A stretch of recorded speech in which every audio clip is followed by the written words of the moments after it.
देहरादून के घने जंगल में एक पेड़ पर बंदरों का एक झुंड रहा करता था।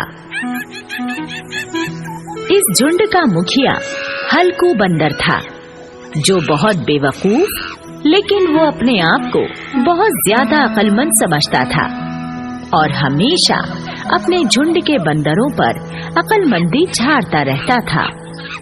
झुंड का कोई बंदर जब भी अपने लिए परमानेंट घर बनाने की बात करता तो हल्कू उससे कहता, अरे बेवकूफ, हम कोई परिंदे हैं जो घर बनाकर रहेंगे।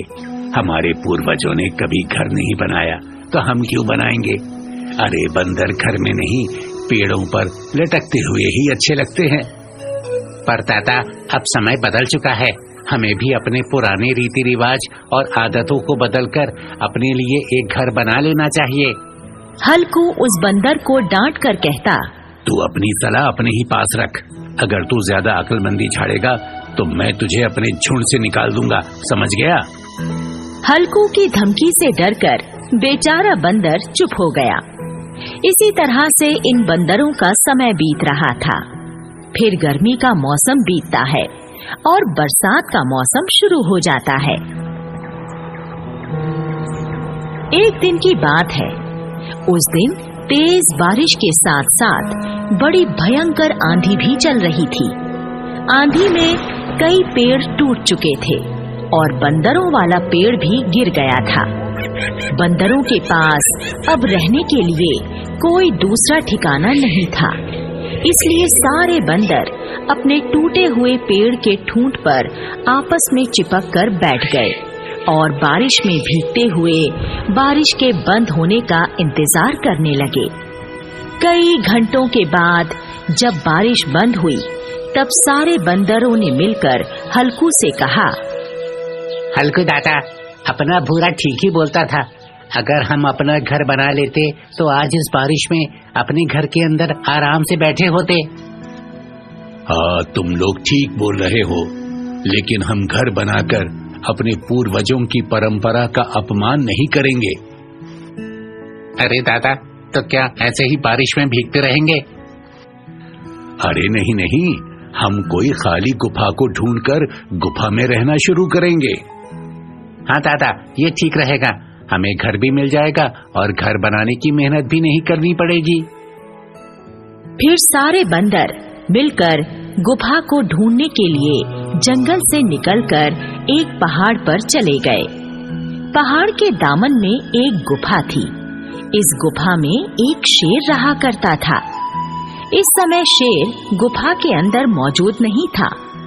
वो शायद शिकार करने के लिए गया हुआ था। बंदरों का झुंड शेर की गुफा के पास आ गया।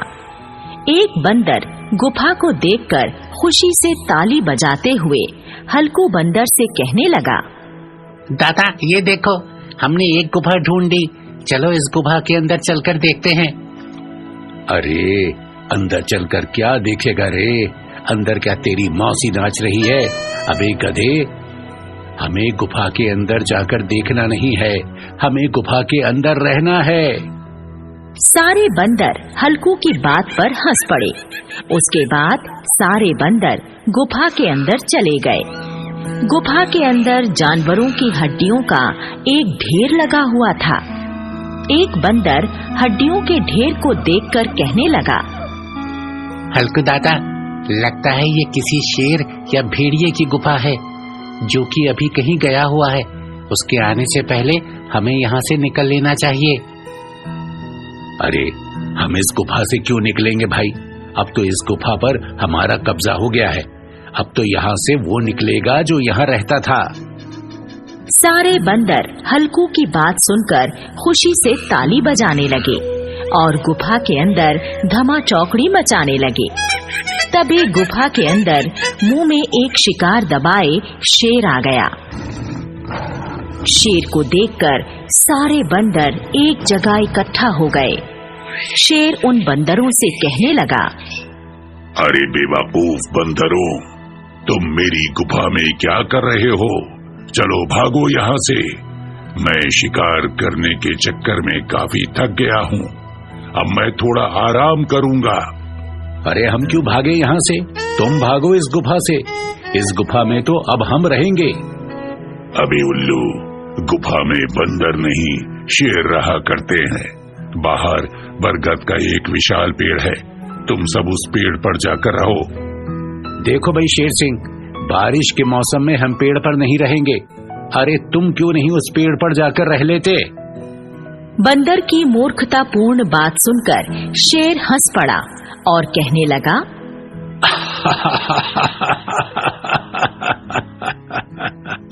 अरे मूर्ख बंदर, कोई शेर पेड़ पर रहता है क्या?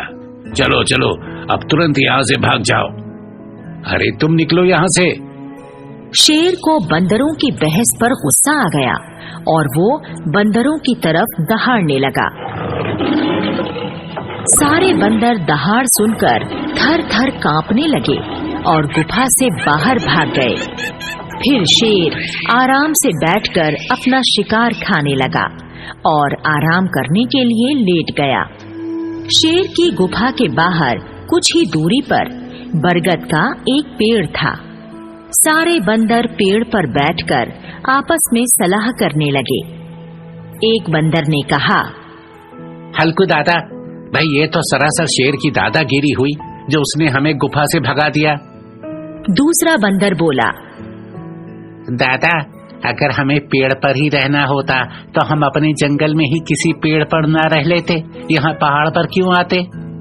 अरे तुम लोग परेशान क्यों होते हो? हम उसी गुफा में रहेंगे। कैसे रहेंगे दादा? गुफा में तो शेर रहता है, वो हमें वहाँ नहीं रहने देगा। अरे मूर्खो, हम कई सारे हैं और शेर अकेला है, वो हमसे जीत नहीं पाएगा। हम उसे खूब परेशान करेंगे तो वो हमसे परेशान होकर गुफा से भाग जाएगा और फिर हम सब गुफा में रहने लगेंगे। सारे बंदर खुश होकर ताली बजाने लगे और हल्कू की प्रशंसा करने लगे। अरे वाह दादा वाह, आपकी अक्लमंदी का भी कोई जवाब नहीं। क्या बढ़िया तरकीब सुझाई आपने। फिर ये दिन भी बीत गया और अगला दिन हो गया। शेर अपनी गुफा से बाहर निकला और अंगड़ाई तोड़कर गुर्राता हुआ फिर शेर शिकार करने के लिए वहां से आगे चला गया। बंदरों का झुंड पेड़ पर बैठे हुए शेर की सारी हरकतें देख रहा था। हल्कू बंदर ने कहा, देखो भाइयों, जब ये शेर शिकार करके वापस लौटेगा और शिकार का मांस खाकर सो जाएगा, तब हम गुफा के अंदर जाएंगे और शेर को परेशान करके भाग आएंगे। फिर कुछ घंटे गुजर जाने के बाद शेर शिकार करके वापस लौट आता है और अपनी गुफा में चला जाता है। पेड़ पर बैठे हुए बंदर शेर को वापस आता हुआ देख लेते हैं। शेर गुफा के अंदर चला जाता है और अपने शिकार का मांस खाकर आराम करने के लिए लेट जाता है। फिर बंदरों का झुंड खामोशी के साथ पेड़ से उतरकर गुफा के पास आता है और बिना शोर किए दबे पांव चलकर गुफा के अंदर चला जाता है। गुफा में शेर आराम से सोया हुआ था। बंदर आकर शेर को परेशान करने लगे। कोई शेर के ऊपर चढ़कर कूदने लगा तो कोई शेर की पूंछ मरोड़ने लगा और कोई शेर के पंजे में गुदगुदी करने लगा। शेर अचानक से आंखें खोलकर बंदरों को देखता है और तुरंत ही अपनी आंखें बंद करके करवट बदलकर चित लेट जाता है। बंदर कुछ देर तक शेर को परेशान करते हैं, लेकिन शेर कोई हरकत नहीं करता। तो बंदर गुफा से चले जाते हैं और अपने पेड़ पर आकर बैठ जाते हैं। ये सिलसिला कई दिनों तक लगातार चलता रहा। शेर जब आराम से सो जाता, बंदर चुपके से गुफा में घुस जाते और शेर को खूब परेशान करते, लेकिन शेर कोई भी हरकत नहीं करता और बंदर वापस अपने पेड़ पर बैठ जाते। एक दिन सारे बंदर आपस में बातें करने लगे। अरे हल्कू दादा, ये कैसा शेर है? इसे परेशान करके हम खुद परेशान हो गए हैं, लेकिन वो जरा भी परेशान नहीं हो रहा।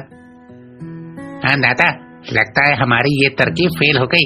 दादा, आप कोई दूसरी तरकीब सोचिए शेर को गुफा से भगाने के लिए। अरे अरे, मेरे दिमाग की तो दही जमा दी इस शेर ने। पता नहीं ये ससुरा परेशान क्यों नहीं हो रहा। चलो कोई बात नहीं, मैं कोई और बढ़िया सी तरकीब सोचता हूँ। और फिर 2 दिन तक बंदर नई तरकीब सोचते हैं। इसीलिए 2 दिनों तक वो शेर को परेशान करने नहीं जा पाते। तो शेर सोचने लगता है, पता नहीं क्या बात है, 2 दिनों से वो बंदर मुझे परेशान करने क्यों नहीं आए।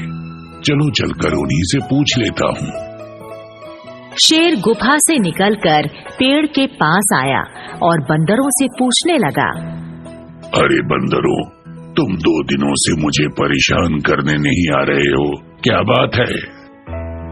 शेर महाराज, हम आपको परेशान करते करते खुद परेशान हो चुके हैं, इसलिए हम आपको परेशान करने की कोई नई तरकीब सोचने में जुटे हैं। अरे बेवकूफो, तुम जिस तरीके से मुझे परेशान करते थे ना, उससे मैं परेशान होने की बजाय खुश होता था, क्योंकि तुम्हारे द्वारा मेरे शरीर को रौंदने से मेरी सारी थकान उतर जाती थी और मुझे बहुत मजा आता था। हैं? अच्छा, तो इसी वजह से तुमने कभी किसी बंदर को कोई नुकसान नहीं पहुंचाया? हाँ, यही बात है, वरना तुम बंदरों की क्या मजाल जो तुम शेर के करीब फटक भी जाते। वैसे मैं तुम्हें एक खुशखबरी सुना दूं। हैं? कैसी खुशखबरी? जल्दी सुनाओ ना। इस गुफा में रहते मुझे कई साल हो गए हैं।